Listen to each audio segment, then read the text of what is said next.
Hello my dear students, ये आपका दूसरा चैप्टर है। इसका नाम है लॉस्ट स्प्रिंग।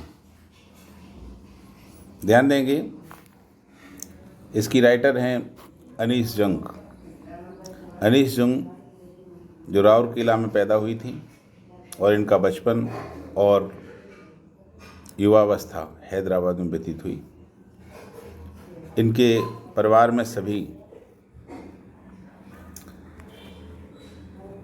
राइटर्स थे।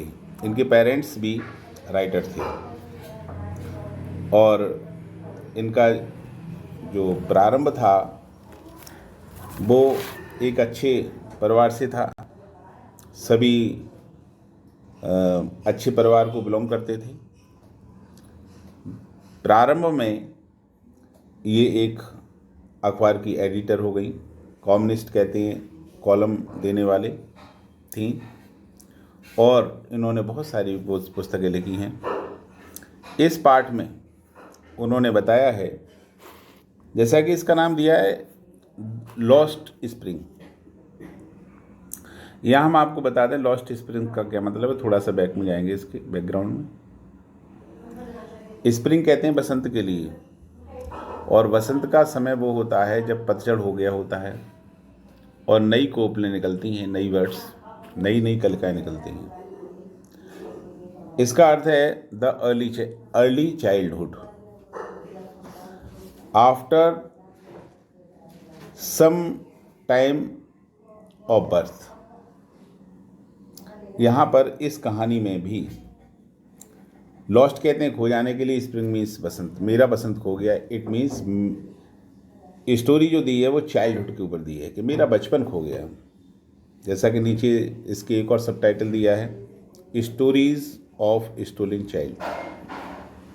कहानियाँ स्टोलन चाइल्डहुड, बचपन खोने की। तो यहाँ पर आपको दो कहानियाँ दी गई हैं। एक है यहाँ पर समटाइम्स आई फाइंड ए रूपी इन द गार्बेज। कभी कभी मैं गार्बेज मतलब कूड़ा करकट से 1 रुपया प्राप्त करता हूँ। और एक दूसरी स्टोरी इसके नीचे दी हुई है, मैं आपको बता रहा हूँ। इसमें आप पाएंगे I want to drive a car. Next story जो है उसमें दिया है, नीचे मैं आपको लेके चल रहा हूँ, देखें आप। I want to drive a car, I want to drive a car, ये दिया हुआ है। इस तरह से दो स्टोरी हैं यहाँ पर, दोनों को अलग अलग देखेंगे। पहले मैं फर्स्ट स्टोरी के बारे में आपको बता रहा हूँ। बहुत ही अच्छी स्टोरी है, थोड़ा सा ध्यान से देखेंगे तब आपकी समझ में आएगा। मैं इसकी स्टोरी की बैकग्राउंड भी थोड़ा सा बता दूँ। यहाँ पर एक साहिब नाम का बालक है और उससे कन्वर्सेशन हो रहा है अनीस जंग जो इसकी राइटर है। तो और ये जो आया है, समटाइम्स आई फाइंड ए रूपी इन ए गार्बेज, तो आई उसी बच्चे के लिए आया है, साहिब के लिए। तो देखिए क्या कन्वर्सेशन होता है और किस तरह से अनीस जंग बात करती हैं उस बच्चे से, हम इसमें पाएंगे। समटाइम्स आई फाइंड ए रूपी, ये जो दिया है इसमें आपने देखा है कि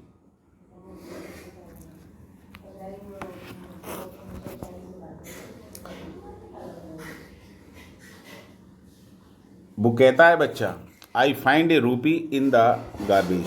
मैंने गार्बेज में, यानी मुझे गार्बेज में 1 रुपया मिलता है समटाइम्स, कभी कभी। Why do you do this, तुम ऐसा क्यों करती हो। Why do you do this, ऐसा क्यों करती हो। I asked Sahib whom I encounter every morning scouting for gold in the garbage dumps of my neighborhood. आई जहाँ आया है वो राइटर के लिए है। मैंने पूछा साहिब से, आई आज साहिब, मैंने साहिब से पूछा why do you do this, तुम ऐसा क्यों करते हो। आगे दिया है साहिब के बाद हु, जो कि आई एनकाउंटर एवरी मॉर्निंग में प्रत्येक सुबह उससे मिलती थी, scrounging for gold in the garbage dumps of my neighbourhood. जो मेरे पड़ोस में गार्बेज डंप्स था, जहाँ पर सभी कूड़ा करकट डालने का एक स्थान था, वहाँ पर स्क्राउचिंग करता था, वो ढूंढता था फॉर गोल्ड, गोल्ड के लिए, इन द गार्बेज, उस गार्बेज में। यहाँ जो गोल्ड वर्ड आया है उसमें, उस गार्बेज में, उस कूड़े करकट में मिलने वाली कुछ कीमती वस्तुओं के लिए आया है और उसके लिए ये गोल्ड के समान है। इसलिए यहाँ पर उस कीमती सामान के लिए गोल्ड का नाम दिया गया है, क्योंकि जो चीज़ हमारे लिए गलत यानी खराब है वो सबके लिए खराब नहीं है। और हमने देखा होगा कि गार्बेज, जो कूड़ा करकट है बाहर, उसमें बहुत सारी चीज़ें हम जो हमारे लिए अनयूज़फुल हैं वो हम फेंक देते हैं, लेकिन ये कूड़ा बीनने वाले जो लोग हैं वो उसमें से उठा ले जाते हैं। वैसे ही ये साहेब जो था वो कूड़ा बीनने वाला एक बालक था और उससे ये वार्तालाप करते हैं। वो डेली सुबह उस कूड़े में से कुछ सामान बीनता है और उसको रोज़ाना मिलता है। देखें आगे, Saheb left his home long ago. अब साहेब के बारे में बताया जा रहा है। लॉन्ग एगो, बहुत समय पहले साहेब ने अपना घर छोड़ दिया। Set amidst the green fields of Dhaka, जो स्थित था ढाका के ग्रीन फील्ड में। His home is not even a distant memory, उसका घर यानी उसका भी घर था, ये बात बहुत समय पहले उसकी मेमोरी में थी। डिस्टेंट, बहुत समय पहले, बहुत दूर की समय पहले उसकी मेमोरी में था, आज वो उसको भूल गया है। देयर वर मैनी स्टॉर्म्स, बहुत से तूफान, that swift away their fields and homes, जो स्विफ्ट कर देते मतलब बहा ले जाते थे उसके घर को और उसके खेतों में होने वाली फसल को। यहाँ पर ये साहेब जो है वो ढाका का रहने वाला है, जो कि बांग्लादेश की राजधानी है। ये ढाका जो वर्ड आया है बांग्लादेश की राजधानी है और यहाँ पर उसका घर है ग्रीन फील्ड में। लेकिन वहाँ पर स्टॉर्म्स आते हैं, उसका घर छिन्न भिन्न हो जाता है। फील्ड्स यानी जो खेत उसके हैं वो भी, उनमें भी कुछ नहीं मिलता, इसलिए वो उसको वहाँ छोड़ देते हैं। आगे देखिए, हिज मदर टेल्स हिम, उसकी माँ ने उसे बताया था कि उसका घर कहाँ था, ढाका में था। लेकिन अब वो चीज़ उसको भूल गया है, डिस्टेंट मेमोरी हो गई है। That is why they left, that is why, इसी कारण से, दे लेफ्ट, उन्होंने उसे छोड़ दिया। Looking for gold in the big city where he now lives, और अब वो जहाँ रहते हैं उस स्थान पर वो आ गए। लुकिंग फॉर, तलाश करते हुए, गोल्ड की, उस कीमती सामान की, इन द बिग सिटी, इस बड़े शहर में, वेयर ही नाउ लिव्स, जहाँ वो अब रहते हैं। वो अब उस जगह को छोड़कर इस बड़े शहर में आ गए जहाँ पर ये उस कूड़े करकट में से कुछ सामान ढूंढने के लिए लगे रहते हैं दिन भर। अब वो अपने घर नहीं जाते, उस गांव को, उस घर को वो भूल गए। आगे फिर और कहा, I have nothing else to do, he mutters. उसने फिर आगे और एक्सप्लेन किया अपने धीमी आवाज़ में, मटर्स मतलब बुदबुदाना। I have nothing else to do, कि उसके पास इसके अलावा कुछ और करने को है ही नहीं। लुकिंग अवे, और ऐसा देखते हुए वो शांत हो जाता है, बोलना बंद कर देता है। तभी आगे फिर जो अनीश जंग जो राइटर हैं वो फिर बोलती हैं, गो टू स्कूल आई से ग्लाइवली, मैंने बड़े ही एक साधारणतया, अनयूजली मैंने ग्लैवली का मतलब होता है बहुत ही बिना एक भावुकता के अंदर, भावुकता में मैंने उससे पूछ लिया, गो टू स्कूल, स्कूल जाते हो, realising immediately how he hollow the advice must sound. हालांकि वो तुरंत ही उन्होंने इस बात को रियलाइज़ किया, महसूस किया कि वो जो एडवाइस दे रही हैं ये बिल्कुल खोखली है। हॉलो मतलब खोखली, इसका कोई आधार नहीं है। There is no school in my neighbourhood, when they build one I will go. तब वो साहेब जो लड़का है वो जवाब देता है कि there is no school in my neighbourhood, मेरे पड़ोस में कोई स्कूल नहीं है। वैन दे बुल्ड वन, और जब वे बन जाएंगे, कौन बन जाएंगे, स्कूल, आई विल गो, तो मैं स्कूल जाऊंगा। इट मीन्स वो पढ़ना चाहता है लेकिन कुछ परिस्थितियां हैं जिसकी वजह से वो पढ़ नहीं पा रहा है, वो कहता है कि मैं जाऊंगा। आगे देखिए, फिर इन दोनों का वार्तालाप आगे बढ़ता है और क्या कहते हैं, if I start A school will you come, I ask half jokingly. मैंने बड़े आधे मन से, एक मजाक में पूछा, if I start A school, यदि मैं कोई स्कूल स्टार्ट कर दूं, विल यू कम, क्या तुम आओगे। Yes he says smiling broadly, और बड़ी मुस्कुराहट के साथ वो बोलता है, यस हाँ क्यों नहीं, बिल्कुल आऊंगा। ए फ्यू डेज, अब यहाँ पर राइटर की बात जो थी वो यहीं फिनिश हो जाती है, वो दोनों अलग हो जाते हैं। किंतु कुछ समय के बाद, a few days later I see him running up to me, कुछ दिनों के बाद मैंने देखा कि वो मेरी तरफ दौड़कर आ रहा है। इफ योर स्कूल रेडी, और वो मुझसे पूछता है कि क्या तुम्हारा स्कूल तैयार हो गया, तैयार है, बन गया है।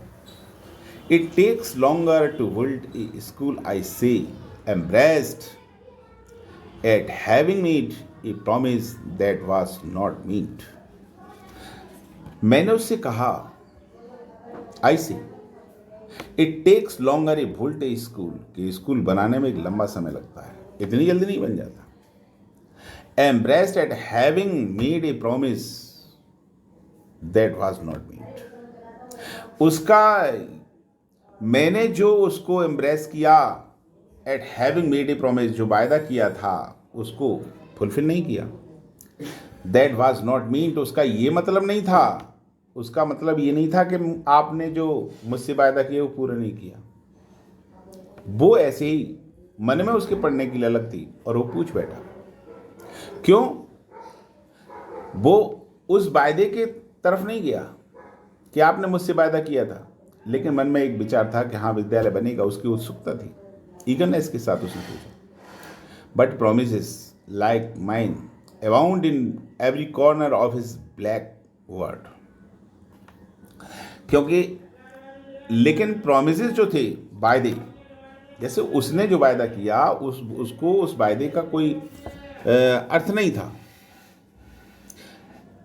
लेकिन प्रोमिसेस लाइक माइन, मेरी तरह से जो प्रोमिसेस थे, abound in every corner his black word, black word, ये जो बृहद संसार था, इस पूरे संसार में लोग उससे नाना प्रकार के वायदे किया करते थे और वो वायदे पूरे नहीं होते थे। इसलिए जो मैंने वायदा किया था उससे उस पर हालांकि कोई प्रभाव नहीं था, किंतु पढ़ने की ललक की वजह से, उत्सुकता की वजह से उसने उससे पूछा। After months of knowing him, after months of knowing him, उसको जाने हुए कई महीने बीत जाने के बाद, I ask him his name, मैंने उससे उसका नाम पूछा। साहिब आलम, ही अनाउंस्ड, उसने मुझे बताया, अनाउंस किया साहिब आलम, कि उसका नाम क्या था, Saheb Alam. He does not know what it means, वो नहीं जानता था कि इसका क्या मतलब होता है।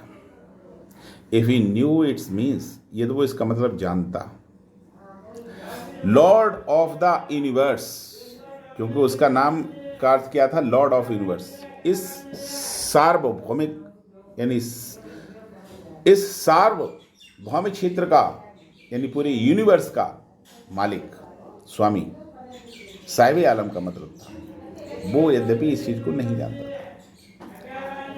He would have a hard time believing it. He would have a hard time. उसके पास हार्ड टाइम था बिलीविंग इट, यानी उसका नाम तो था यूनिवर्स का स्वामी, लेकिन काम वो क्या कर रहा था? कूड़े में से सामान बीन कर अपना काम चला रहा था, सरवाइव कर रहा था। ऐसी कंडीशन में यदि उसको इसका अर्थ बताया भी जाता तो वो इस पर विश्वास नहीं करता, क्योंकि उसका हार्ड टाइम चल रहा था। Unaware of what his name represents, वो इस बात से अनजान, अनअवेयर, कि उसके नाम का क्या मतलब है, क्या रिप्रेजेंट करता है उसका नाम। He roams the streets with his friends, वो रोम इज बाउंड्रिंग करना, वो घूमता रहता था स्ट्रीट्स, गलियों में, विद हिज फ्रेंड्स, अपने मित्रों के साथ। Any army of bare footed boys, bare footed boy नंगे पैरों चलने वाली एक सेना के साथ, आर्मी ऑफ बॉयज लड़कों की एक सेना जो सभी नंगे पैर थे। Who appears like the morning birds and disappear at noon, वो ऐसे प्रस्तुत होते, अपीयर्स में दिखाई देते थे मॉर्निंग बर्ड्स, जैसे कि सुबह सुबह चिड़ियाँ दिखाई देती हैं और शाम के लिए वो दोपहर में डिसअपीयर हो जाती हैं, अदृश्य हो जाती हैं। उसी तरह से उन लड़कों की एक सेना जो नंगे पैरों थे, बेयर फुटेड थे, वो दिखाई देते थे और दोपहर में वो वहाँ से विलुप्त हो जाते थे। ओवर द मंथ्स, कई महीने बीत गए। I have come to recognise each of them, मैंने उनमें से किसी एक को पहचाना। I have come to recognise each of them, उनमें जो लड़के थे उनमें से एक एक करके मैं सबको पहचान चुकी थी। और फिर उनसे वार्तालाप हुआ। आगे क्या वार्तालाप होता है, क्या कन्वर्सेशन होता है, देखिए। भाई are not you wearing chappals, I asked one, मैंने, आई कौन, अनीशम, अनीशम पूछती हैं उनमें से एक से, भाई are not you wearing chappals, तुम चप्पल क्यों नहीं पहनते हो, चप्पल क्यों नहीं पहने हुए हो। My mother did not bring them down from the self, he answered simply, उसने बड़ा साधारण तरीके से मुझे उत्तर दिया कि उसकी माँ ने bring them down from the self, self कहते हैं अलमारी के लिए, तो अलमारी के ऊपरी भाग में जो उसकी चप्पल रखी हुई थी उनको उतारा नहीं माँ ने, इसलिए वो नहीं पहन के आया। मतलब यहाँ पर वो ये नहीं बताता कि मेरे पास चप्पल नहीं है, लेकिन क्या कहता है कि अब चप्पल तो हैं, लेकिन अलमारी के ऊपरी भाग में रखी हुई थी जिसे मैं नहीं उतार सकता था, और माँ ने मुझे उतार के दी नहीं, इसलिए मैं नंगे पैर हूँ। आगे देखें, even if she did he will throw them off, even if she did, हालांकि वो ऐसा कर सकती थी, he will throw them off, वो उन्हें ऊपर से नीचे फेंक सकती थी।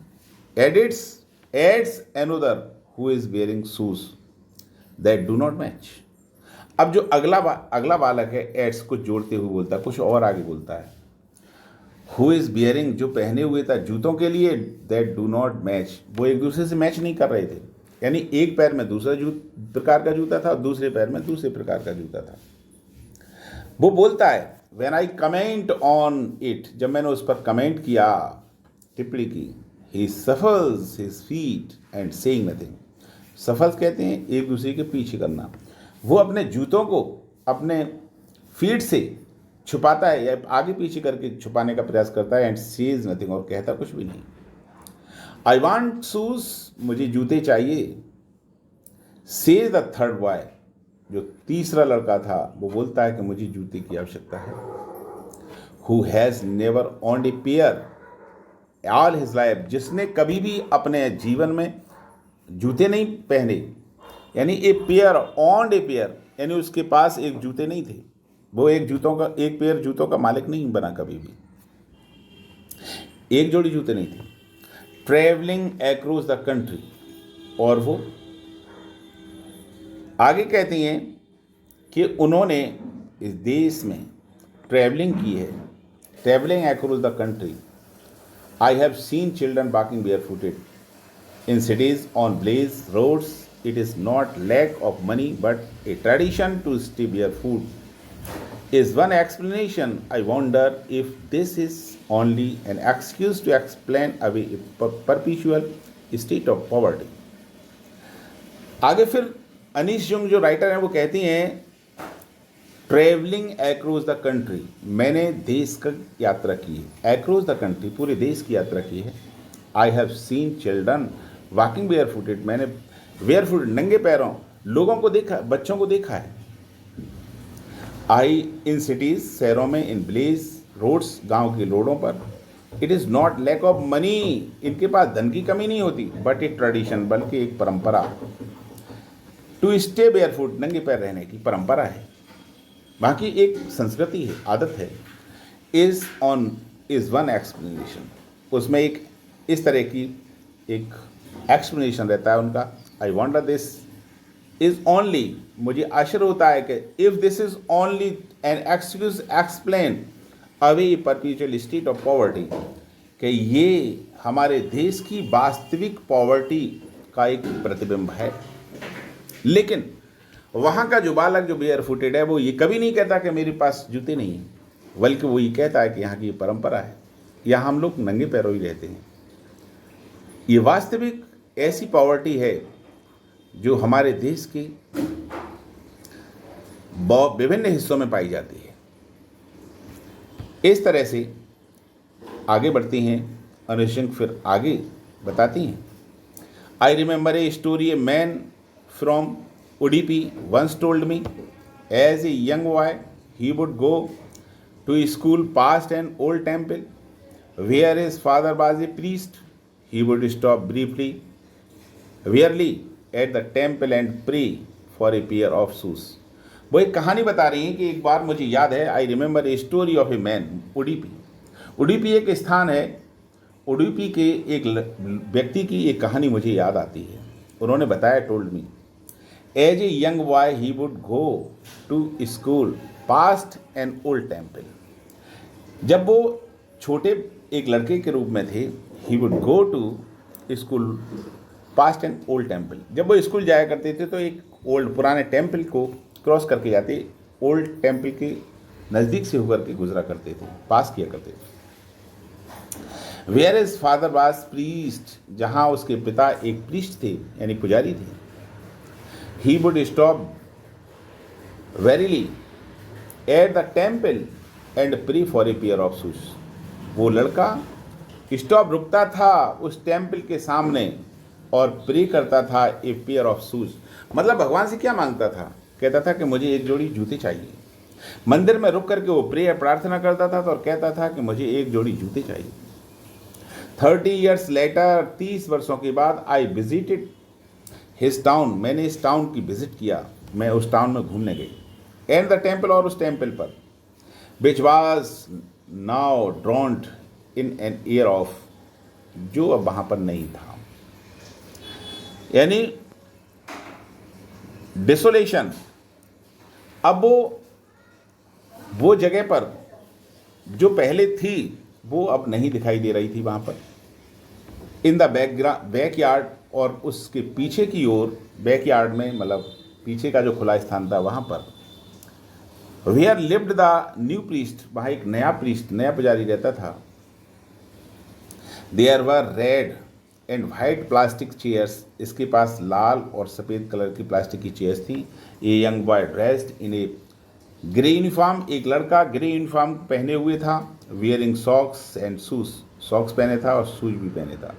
Arrived painting and through his school bag on A folding bed, वो आता है, arrived painting and through his school bag on A folding bed, वो जल्दबाजी में आता है और अपने स्कूल बैग को उस फोल्डिंग बेड पर डाल जाता है, फेंक जाता है। लुकिंग एट द बॉय, उस लड़के की तरफ देखा। आई रिमेंबर्ड, मुझे याद आया, द प्रेयर एनदर बॉय, उस दूसरे लड़के की प्रार्थना। And made to the goddess, और उस देवी के रूप में जो मंदिर में बैठे हुए देवता थे, उनके देवी देवताओं के बारे में। When he had finally got a pair of shoes, जब उसने शूज प्राप्त कर लिए, मुझे उस बच्चे के बारे में ध्यान आया उसके जूते को देखकर। एक लड़का था जो यहाँ जूतियों की लिए प्रेयर करता था भगवान से, और जब उसने प्राप्त कर लिए वो, तो फिर आगे क्या हुआ, वो फिर से प्रार्थना करने जाता है, बोलता है let me never lose them. The goddess had granted his prayer. जो गॉडेस थी वो देवी से प्रार्थना करता है वो यंग बॉय कि मेरे जूते कभी खुए ना। जब उसे जूते मिल गए तो अब दूसरी प्रार्थना करता है कि मेरे जूते कहीं खुए ना, और इस तरह की देवी उसके लिए प्रेयर को ग्रांट कर देती हैं। Young boys like the son of the priest now वोर शूज। वो छोटा लड़का उस प्रीस्ट के बेटा नाउ अब वोर शूज जूते पहने हुए था। But many others like rag pickers, लेकिन अदर्स दूसरे, रैग पिकर कहते हैं कूड़ा बीनने वाले, यानी कूड़े में से सामान बीनने वाले को रैग पिकर कहते हैं, जैसे कि साहेब है, तो वो रैग पिकर्स हैं। इन माई नेबरहुड रिमेन शूजलेस, जो मेरे पड़ोस में आते जाते हैं वो आज भी शूजलेस हैं, उनके पास जूते नहीं, आज भी वो बिना जूते के रहते हैं। यहाँ पर आगे बात करती हैं अनीश जुंग। देखिए,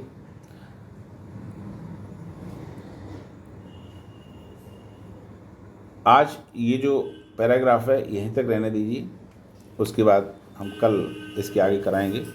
थैंक यू।